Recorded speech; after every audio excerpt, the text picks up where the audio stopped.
doing some recruiting for a company called Grid Systems. I was the new customer service manager, and morale was awful. So I go to the job fairs myself. In those days, they had real companies and real jobs at job fairs. And this lady comes rushing up to the booth, piece of paper in her hand. I guess it was her resume. And she said, "Wow, Grid Systems, high tech. I'd really like to work here, but I don't have that kind of experience." So I took her resume and I stuck it in my pocket, because I don't want anybody ruling out someone with that kind of enthusiasm. Not in my service organization. And she was fabulous. She turned that whole place around. So when the company closed and moved to Texas, which you'll hear some of my history later, she went back to Berkeley. She got her degree. I actually hired people without degrees, too. Yeah, that's cool.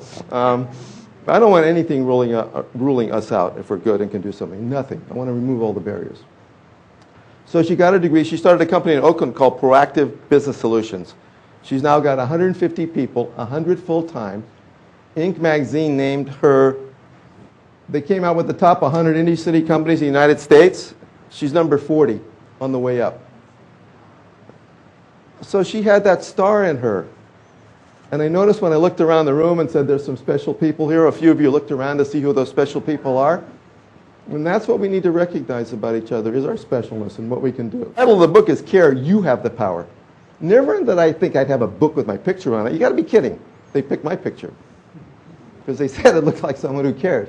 Hey, this is the book. Actually, you read the stories in this book from Steve Young, from moms, from company presidents, and do what any one of the stories says. Your life will be changed forever.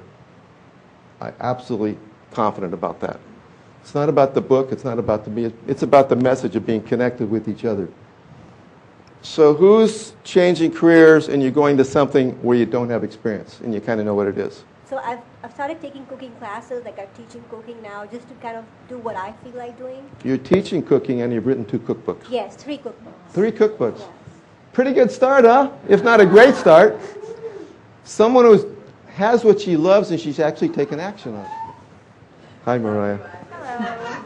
Nice to see you again. I met Mariah in here a couple times. And she is such a beautiful person. Just her energy, the way she shares, she has her dreams. It just inspires me. I don't know what I want to do, though. You don't know what you want to do? No, I don't. You're in the right place. Okay. How can we ask even 17-year-olds what we want to do these days? I see the pressure. So it's a process of discovery. Like my daughter just came back from France from a study abroad program. Now she's a legal assistant learning about that. Now she's going to work with immigrants from Russia to learn about that. So don't let adults mess it up. Whatever you're interested in now, keep learning about it. Is there anything, like if you had a little dream, you might want to say what that is? You might not. Well, I like things, but I don't really have a dream yet. You don't need to. Just curious. Like music at school. You like music at school? Yeah. That's a big deal. Creativity, right? I want to thank you for your courage. Thanks for coming up. So you're changing careers, right? Attempting to. Attempting to? Going to what? I call my little business media-wise choices. I'm going to represent. Anybody interested in this topic? I think I see some leads in this room.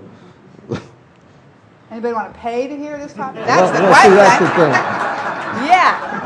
That's the question. The point is, you hear the passion coming out. When you hear passion coming out, we're influenced by enthusiasm. Much of sales is buying based on a feeling, and I'm getting a good feeling, and so are they. See? So I'm open to the miracles, you guys. I just don't know where they're coming from, okay? And they only come because we let people know about ourselves. A feeling within you says there's more to life. I think many of us, if not all of us, feel that way. There's more to life. You want to participate in meaningful work and contribute to others. It is in giving that we receive. You have wonderful skills and experience that could easily transfer to other areas. The 4th one's the hard one. You care enough to take action. When is the interview, if there's a real interview these days? When is it? It's a trick question. Go ahead. Make mistakes in here. Not out there. All the time. Thank you. All the time. What's your first name? Jeff. Jeff got all the time. Anybody we meet, anywhere we meet them, that's now the interview. It's the new interview. One of the folks I met at one of the classes said he was at the train station. He's a videographer. The lady behind him in line was a dancer, and she wanted someone to do her videography. That was at the train station.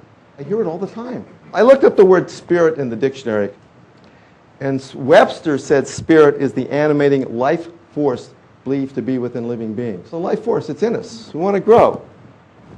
What do organizations do? Do they nurture and support that life force in growing? Mostly not.